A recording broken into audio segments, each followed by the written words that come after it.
So deep breath, blow the air out, blow the air to the ground. Now slowly inhale as you come up. You're pushing through the ground with your feet. You're lifting it up. You keep breathing until you can't inhale anymore. The maximal inhale, palms up, turn. There you go. Open out as you exhale, exhale, exhale. That's much higher. Exhale, exhale, just take your time. You gotta get her breathing. And now we're just letting it float to the ground, shaking out all the tightness, and then collapse your body, relax your body, drop to the earth.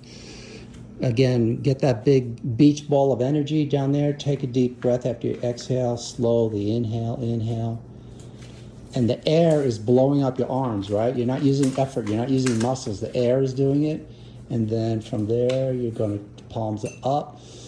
And exhale, slow open. Feel the stretch. Just enjoy it. It looks so much better. And then shake it out. Shake it up, baby. And now test it again. See how what's the reach look like? Just your reach. Oh, they're almost like normal. That's